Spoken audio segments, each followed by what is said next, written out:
స్తోత్రం చెల్లింతుము. యేసునాథుని మేలులు తలంచి యేసునాథుని మేలులు తలంచి స్తోత్రం చెల్లింతుము. స్తోత్రం చెల్లింతుము. గాఢాంధకారములో కన్నీటిలో ఎల్లలో గాఢాంధకారములో కన్నీటిలో ఎల్లలో కృషించిపోనీయక కృపలతో బలపరచితివి. కృషించిపోనీయక కృపలతో బలపరచితివి. స్తోత్రం చెల్లింతుము. స్తోత్రం చెల్లింతుము. యేసునాథుని మేలులు తలంచి యేసునాథుని మేలులు తలంచి స్తోత్రం చెల్లింతుము. స్తోత్రం చెల్లింతుము. సజీవ యాగముగా మన శరీరము సమర్పించి సజీవ యాగముగా మన శరీరము సమర్పించి సంపూర్ణ సిద్ధి నందా శుద్ధాత్మను సహితివి. సంపూర్ణ సిద్ధి నందా శుద్ధాత్మను సహితివి. స్తోత్రం చెల్లింతుము. స్తోత్రం చెల్లింతుము.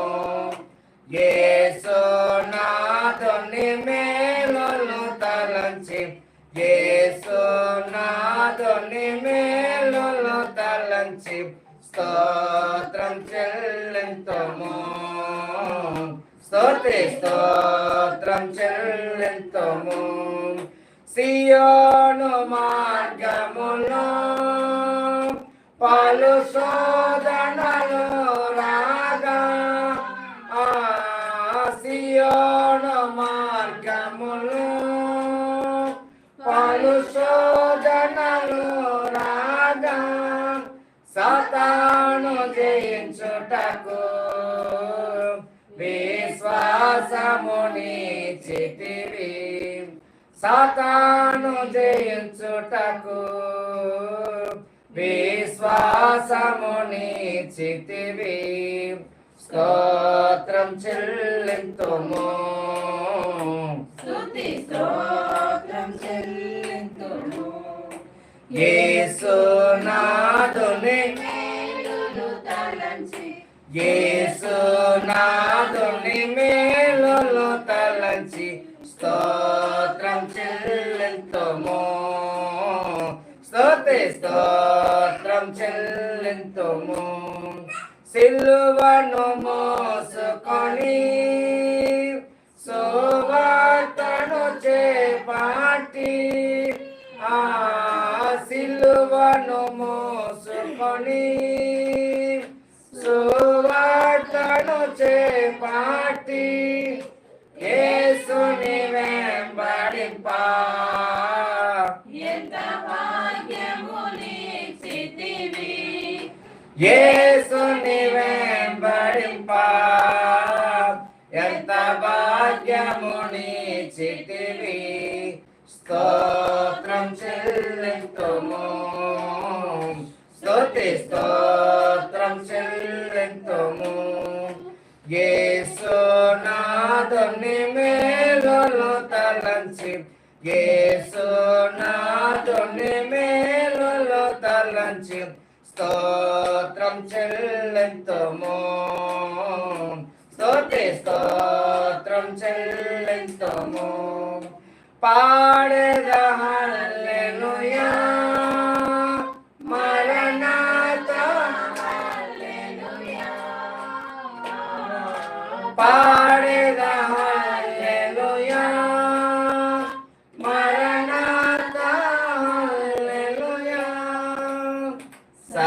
పాడేదా హల్లెలూయా, ప్రభు యేసుకి హల్లెలూయా, సదా పాడేదా హల్లెలూయా, ప్రభు యేసుకి హల్లెలూయా, స్తోత్రం చెల్లింతుము, స్తుతి స్తోత్రం చెల్లింతుము, యేసు నాథుని మేలును తలంచి, యేసు నాథుని మేలును తలంచి, స్తోత్రం చెల్లింతుము, స్తోత్రం చెల్లింతుము. హల్లెలూయా, హల్లెలూయా, అందరూ హల్లెలూయా. హల్లెలూయా. దేవునికి మహిమ కలుగును గాక. ఆమేన్. మన ప్రభువునికి రక్షకుడైన యేసుక్రీస్తు నామములో కూడి వచ్చిన ప్రార్థన పనులందరూ కూడా నా యొక్క హృదయపూర్వకమైన వందనాలు. అలాగే దేవుని వాక్యాన్ని అందిస్తానికి వచ్చిన సేవకులు కూడా కిరణ్ పాస్టర్ గారు, కిరణ్ సుందరపాల్ పాస్టర్ గారు కూడా ప్రత్యేక వందనాలు. దేవుడు మిమ్మల్ని అందరినీ దేవుడు దీవించి ఆశీర్వదించిన గాక. ఒక మాట నేను చెప్పిన తర్వాత సేవకులకి ఇస్తాను. నేను కొద్ది నిమిషాలు, ఒక 40 నిమిషాలు దేవుని వాక్యాన్ని సేవకులు అందిస్తారు. పరిశుద్ధ గ్రంథంలో ఒక మాట మనం చూద్దాం పిల్లరా. దావీదు రాసిన 18వ కీర్తన 6వ వచనం చూద్దాం ఒకసారి. దావీదు రాసిన 18వ కీర్తన 6వ వచనంలో దేవుని వాక్యం చాలా మంచి వాటిని సెలవిస్తూ ఉంది. నా శ్రమలో నేను యెహోవాకు మొరపెట్టి తిని, నా దేవునికి ప్రార్థన చేసి తిని, ఆయన తన ఆలయంలో ఆలకించి నా ప్రార్థన అంగీకరించెను. నా మొర ఆయన సన్నిధిని చేరి ఆయన చెవులు జొచ్చెను. పిల్లరా, ఇక్కడ దేవుని వాక్యం చాలా మంచి మాటను సెలవిస్తుంది. ఏంటి ఈ మాట పిల్లరా? చూడండి, కీర్తన దావీదు దేవుడు మొరపెడుతున్న సందర్భాన్ని జ్ఞాపకం చేస్తూ అంటాడు కదా. నా శ్రమలో నేను యెహోవాకు మొరపెట్టి తిని, నా దేవునికి ప్రార్థన చేసి తిని, ఆయన తన ఆలయంలో ఆలకించి నా ప్రార్థన అంగీకరించాను. ఇక్కడ ఒక 2 సందర్భాలు జ్ఞాపకం చేసిన కీర్తన దావీదు. ఈ దావీదు జీవితాన్ని మనం బాగా జ్ఞాపకం చేసుకుంటే, దావీదు జీవితాన్ని మనం ఒకసారి ఆలోచన చేస్తే, దావీదు తుణికిరింపబడ్డవాడు. ఎందులంటే తన అన్నదమ్ముల విషయంలో కావచ్చు, తన యొక్క తల్లిదండ్రుల విషయంలో కూడా కావచ్చు, తుణికిరింపబడ్డవాడిగా కనబడుతుంది. ఎందుకంటే చాలా అల్లరవాడిగా ఉన్నాడు కాబట్టి. చాలా అల్లరవాడిగా ఉన్న దావీదుని తన యొక్క తల్లిదండ్రులు అన్నదమ్ములు ఏం చేశారంటే గొర్రెలు కాచే కాపరిగా పెట్టారు. ఆ గొర్రెలు కాచే యొక్క కాపరైన దావీదు రాజుల సింహాసనంలో కూర్చున్నప్పుడు, ఆ రాజుల సింహాసనంలో కూర్చున్న సందర్భాలు గుర్తు చేసుకుని అన్నాడు కదా, నా శ్రమలో నేను యెహోవాకు మొరపెట్టి తిని, నా దేవుడికి ప్రార్థన చేసి తిని, ఆయన తన ఆలయంలో ఆలకించి నా ప్రార్థన అంగీకరించిన అంటున్నాడు. అయితే పిల్లరా, దావీదు యొక్క జీవితాన్ని ఎంత మనం జ్ఞాపకం చేసుకున్నా తక్కువే. ఎందుకంటే దావీదు మంచి ప్రార్థన పరుడు. ఎంత ప్రార్థన పరుడు అంటే, దావీదు నోట్లో ఎప్పుడు స్తుతి స్తోత్రాలు ఉండేయట. దావీదు నిత్యం కూడా ప్రార్థనలో పెనుగులాడుతూ ఉండేవాడట. దావీదు దినములకు 7 మార్లు ప్రార్థన చేయగా దావీదు యొక్క ప్రార్థన దేవుడు ఆలకిస్తున్నాడు. అలాంటి దావీదు అన్నాడు కదా, నా శ్రమలో నేను యెహోవాకు మొరపెట్టి తిని. ఏం చేస్తున్నట్టండి? మొర అనగా ప్రార్థన.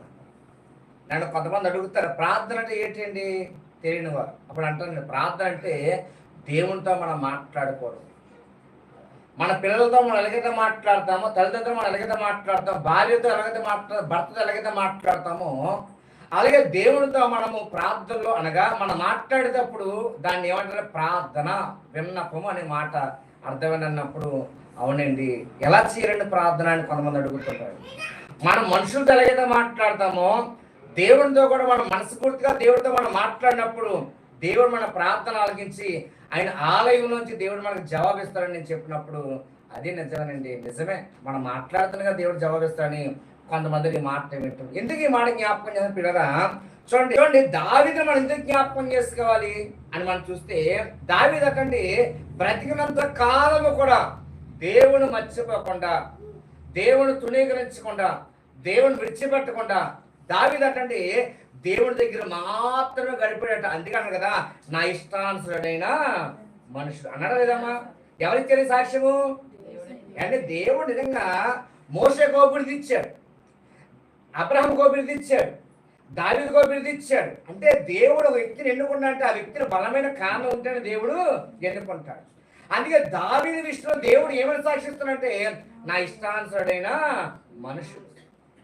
దావీదు అటండి బ్రతికినంత కాలము కూడా రాజుని సింహాసనం తన కుమారుని కూర్చోబెట్టిన తర్వాత కూడా దావీదు పిల్లల ప్రార్థనలో పెనుగులాడుతూ ముందు కొనసాగుతూ ఉండేవాడు.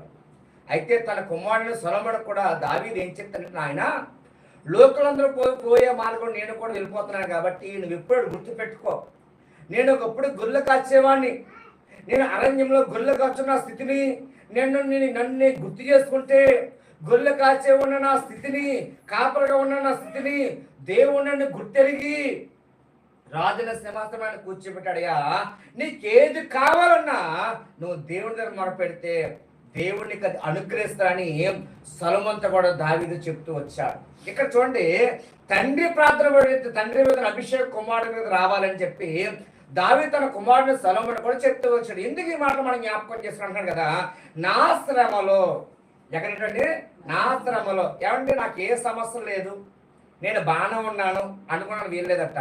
ప్రతి ఇంట్లో ఏదో ఒక లోటు అనేది కనబడుతుంది.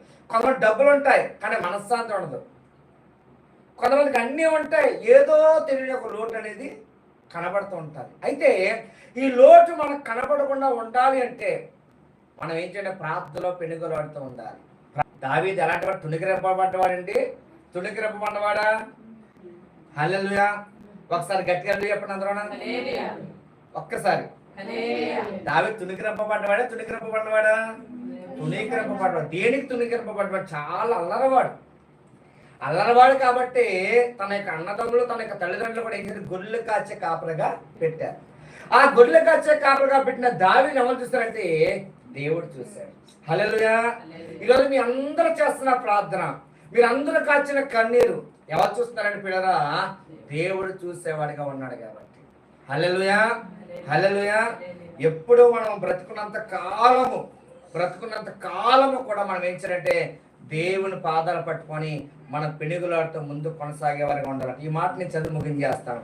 115వ కీర్తన 13వ వచనంలో ఒక మంచి మాటను సెలవిస్తున్నాడు కీర్తనగాడు దావీదు. 115వ కీర్తన 13వ వచనం, పిల్లలనేమి పెద్దలనేమి తన యందు భయభక్తులు గలవారిని యెహోవా ఆశీర్వదించును. యెహోవా మిమ్మును మీ పిల్లలను వృద్ధి పొందించిన. హల్లెలూయా. చూడండి ఇక్కడ కీర్తన కూడా అన్నాడు కదా, పిల్లలేమి పెద్దలేమి. ఒకప్పుడు మనం చిన్నపిల్లలమే, ఇప్పుడు మనం పెద్దవారయం. ఇప్పుడు మన పుట్టిన పిల్లలు చిన్నపిల్లగా ఉండొచ్చు, వాళ్ళు కూడా రేపు రోజు పెద్దవారుగా అవుతూ ఉంటారు. అయితే ఇక్కడ అన్నాడు కదా, ఎవరైతే దేవుడిని భయభక్తులు గలవారుగా జీవిస్తూ ఉంటారో దేవుడు వాళ్ళు ఏం చేస్తారంటే అంచెంచులుగా ఆశీర్వదిస్తూ వాళ్ళని పైకి దేవుడు లేవనెత్తేవాడిగా ఉన్నాడు. ఇక్కడ అంటున్నాడు కదా, పిల్లలేమి పెద్దలేమి. ఈరోజు పిల్లల పెద్దలుగా ఉన్న మీరు ఒక విధంగా చెప్పాలంటే మంచి ఉద్యోగాలు చేస్తున్నారు. నిజంగా దేవుడు మీకు మంచి కృప చూపిస్తూ దేవుడు మీకు తోడుగా ఉన్నాడు. నిజంగా చెప్పండి, మీ విషయంలో ఒక విధంగా ఆలోచన చేస్తే చాలా సంతోషం కలుగు చేస్తాడు. ఎందుకంటే మీరు మంచి ఉద్యోగాలు చేస్తూ అనేక మంది పిల్లలకి మంచి మాటలు చెప్తూ ఉన్నారు. అయినను మీరు దేవుడి యొక్క నామాన్ని కనపరుస్తూ మీరు ముందు వెళ్తారు కాబట్టి మిమ్మల్ని అందరూ దేవుడు ఏం చేస్తారంటే అంచెంచులుగా దేవుడు ఆశీర్వదిస్తున్నాడు. అందుకే అంటున్నాడు కదా, పిల్లలేమి పెద్దలేమి. ఎవరైతే దేవుడి మాటకు లోబడి జీవిస్తారు, ఎవరైతే దేవుని విశ్వాసం ఉంచుకొని ముందు కొనసాగుతూ ఉంటారు, అలాంటి వారిని అంటే పిల్లరా దేవుడు ఆశీర్వదించేవాడిగా ఉన్నారట. హల్లెలూయా.